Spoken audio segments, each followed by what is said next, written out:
আমাদের কোশ্চেনে কি বলা ছিল, কোশ্চেনে বলা ছিল যে শরবতে পানি এবং সিরাপের অনুপাত যথাক্রমে প্রথম গ্লাসে হচ্ছে 3:2 আর দ্বিতীয় গ্লাসে হচ্ছে 5:4। মানে আমার কাছে দুইটা গ্লাস, এই যেটা হচ্ছে প্রথম গ্লাসের অনুপাত আর এটা হচ্ছে আমাদের দ্বিতীয় গ্লাস। মানে প্রথম গ্লাসে কী করছে, পানি দিয়েছে 3 গুণ, সিরাপ দিয়েছে 2 গুণ। ঠিক আছে, মানে শুধুমাত্র অনুপাত দেওয়া আছে, আমি কতটুকু পানি নিয়েছি সেটা আমি জানি না, আবার প্রথম গ্লাসে কতটুকু সিরাপ নিয়েছি সেটাও আমি জানি না। আবার দ্বিতীয় গ্লাসের ক্ষেত্রেও দেখ যে দ্বিতীয় গ্লাসে দেওয়া আছে শুধু অনুপাত 5:4, বাট দ্বিতীয় গ্লাসে আপনি কতটুকু পানি নিয়েছেন সেটা আমি জানি না, আবার দ্বিতীয় গ্লাসে আমি কতটুকু সিরাপ নিয়েছি সেটাও আমি জানি না। আবার বলছে 2 গ্লাসের শরবত মিশ্রিত করলে পানি এবং সিরাপের অনুপাত কত হবে। ভালো কথা, আমি ইনফরমেশানগুলো একটু চেক করি যে প্রথমে এখানে প্রথম গ্লাস দেওয়া আছে, দ্বিতীয় গ্লাস দেওয়া আছে, কী দেওয়া আছে, শুধুমাত্র অনুপাত দেওয়া আছে। অনুপাত ছাড়া প্রথম গ্লাসের ক্ষেত্রে কোনো কিছুই দেওয়া নেই। আবার দ্বিতীয় গ্লাসের ক্ষেত্রে যদি চেক করিস, এখানেও শুধুমাত্র কী দেওয়া আছে, অনুপাত দেওয়া আছে, অনুপাত ছাড়া আর কোনো কিছু দেয়নি। হ্যাঁ, আমরা করবোটা কি, প্রথম টার্গেটটা হচ্ছে যে প্রথম গ্লাসে আমি কতটুকু পানি নিয়েছি সেটা বের করতে হবে, আবার প্রথম গ্লাসে আমি কতটুকু সিরাপ নিয়েছি সেটা আমি বের করে ফেলবো। কোনো একটা উপায় বের করব, জাস্ট আমি একটু জিনিসগুলো বুঝাই যে কেমনে কীভাবে অ্যাপ্রোচ করব। যেহেতু শুধুমাত্র অনুপাত দেওয়া আছে প্রথম গ্লাসের ক্ষেত্রেও আবার দ্বিতীয় গ্লাসের ক্ষেত্রেও, আপনি করবেনটা কি, এই অনুপাতের সাহায্য নিয়েই কী করব, প্রথম গ্লাসে কতটুকু পানি আছে সেটা বের করব, আবার প্রথম গ্লাসে কতটুকু সিরাপ আছে সেটা বের করব। দ্বিতীয় গ্লাসের ক্ষেত্রেও সেম, যেহেতু শুধুমাত্র অনুপাত দেওয়া আছে অনুপাতের সাহায্য নিব।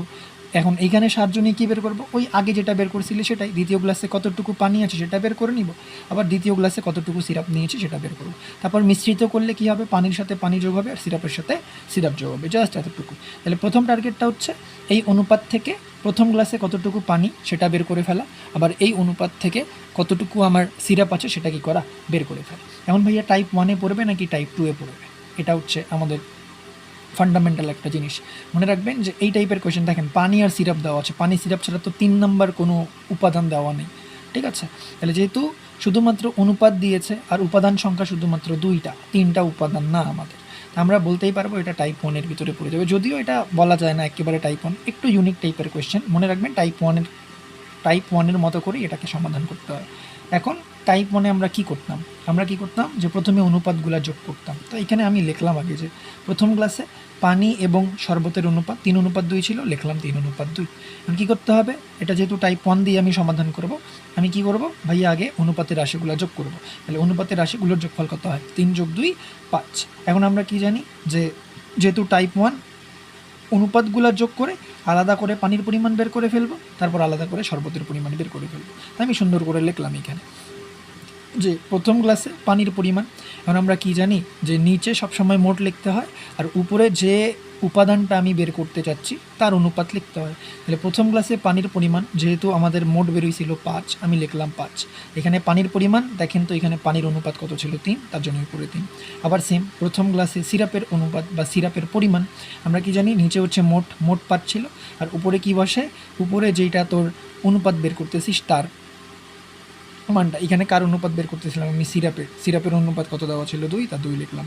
তাহলে আমার প্রথম গ্লাসে পানির পরিমাণ আলাদা করে বের করে ফেলেছি, আবার প্রথম গ্লাসে সিরাপের পরিমাণটা আলাদা করে বের করে ফেলেছি। প্রথম গ্লাসের কাজ শেষ, এরপরে আসবো কোথায়, দ্বিতীয় গ্লাসে। যেহেতু অনুপাত দেওয়া আছে, অনুপাত ছাড়া অন্য কোনো কিছু দেওয়া নেই, তা আমার টার্গেটটাই হবে যে আমি এই অনুপাতকে ব্যবহার করে দ্বিতীয় গ্লাসে কতটুকু পানি আছে সেটা বের করব, দ্বিতীয় গ্লাসে কতটুকু সিরাপ আছে সেটাও বের করব। ভাইয়া কোন উপায়, টাইপ 1 নাকি টাইপ 2?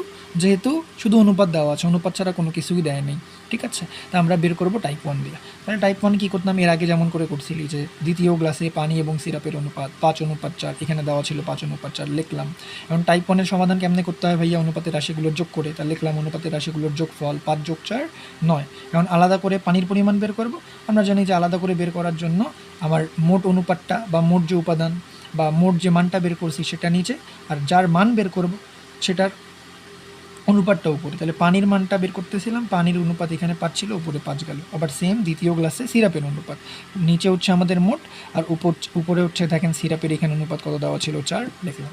তাহলে প্রথম গ্লাসে যেমন পানি এবং সিরাপ আলাদা করে বের করেছিলাম, আমাদের দ্বিতীয় গ্লাসের ক্ষেত্রেও পানি এবং সিরাপ কী হয়ে গেছে, বের হয়ে গেছে। এখন সুন্দর করে এই প্রথম গ্লাসের পানি আর দ্বিতীয় গ্লাসের পানি যোগ করে দিও, আবার প্রথম গ্লাসের সিরাপ আর দ্বিতীয় গ্লাসের সিরাপ আমরা সুন্দর করে কী করে দেবো, যোগ করে দেবো। দেখেন এখানে আমি সেম কথাগুলোই লিখলাম যে যেহেতু আমাকে শরবত মিশ্রিত করতে বলছে, তাহলে মিশ্রিত করলে কী হয়, পানির সাথে পানি যোগ হবে আর তার সাথে সিরাপের সাথে সিরাপ যোগ হবে। তাহলে আমরা লিখলাম যে শরবত মিশ্রিত করলে, এইখানে দেখা যাচ্ছে কি, ইয়েস, তাহলে শরবত মিশ্রিত করলে পানির পরিমাণ হবে। দেখেন তো প্রথম গ্লাসে পানির পরিমাণ এখানে কত দেওয়া ছিল, প্রথম গ্লাসে পানির পরিমাণ দেওয়া ছিল এই 5/3 আবার দ্বিতীয় গ্লাসে পানির পরিমাণ দেওয়া ছিল 5/9। তাহলে এই 5/3 আর এই হচ্ছে 9/5 সুন্দর করে যোগ করে দিতে, ওটাই আমরা এখানে যোগ করেছি সুন্দর করে, যে এখানে এটা হচ্ছে প্রথম গ্লাসের পানির পরিমাণ, এটা হচ্ছে দ্বিতীয় গ্লাসের পানির পরিমাণ। তারপর 5 আর 9 যেহেতু মিশ্রিত করবো যোগই তো হবে, তা যোগ করলাম। 5 আর 9-এর লসাগু হয় 25, এই 9-কে 45 দ্বারা ভাগ করতে হয়, যে অ্যান্সারটা বের হয় তাকে 3 দ্বারা গুণ, তাহলে উপরেরটা দ্বারা গুণ করতে হয় বেসিক্যালি। তাহলে 5 45 উত্তর তোর ভাগ করলে 9 বের হবে, 9 3 27, যোগের জায়গায় যোগ 9 আর এখানে 45, তার মানে ভাগ করলে 5 বের হবে, 5 5 25, সুন্দর করে এটা যোগ করলে আমার 52 বের হয়। এখন সেম যেহেতু আমি পানির সাথে পানি যোগ করেছি, এখন সিরাপের সাথে সিরাপ যোগ করবো, তাহলে সিরাপের পরিমাণ হবে, এটা হচ্ছে আমাদের প্রথম গ্লাসে সিরাপের পরিমাণ যেটা বের করছিলাম, এটা হচ্ছে আমাদের দ্বিতীয় গ্লাসের সিরাপের অনুপাত। ঠিক আছে, যদিও আমার ফোনে স্পেস নয় আমি দেখাইতে পারতেছি না, আচ্ছা দেখাই। 5/2 দেখ তো তুই বের করছিলি প্রথমে, এই যে এখানে সিরাপ 5/2, আবার দ্বিতীয় গ্লাসে আমরা বের করছিলাম 9/4, ওই দুইটাই সিরাপ আমি সুন্দর করে এখানে যোগ করে ফেলছি।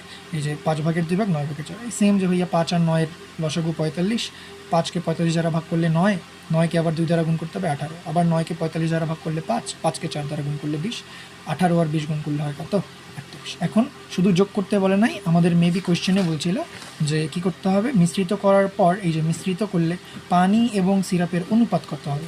এই যে আমি মিশ্রিত করলাম, মিশ্রিত করে আমি এখানে পানির পরিমাণটা বের করে ফেললাম যে মোট পানি কত হবে, আর এইখানে আমি মোট সিরাপের পরিমাণটা বের করে ফেলছি যে মোট সিরাপ কত হবে। এখন এই দুইটার আপনাকে কী করতে বলছে, অনুপাত তৈরি করতে বলছে। কেমন করে করবো, লিখবো যে পানি এবং সিরাপের মোট অনুপাত।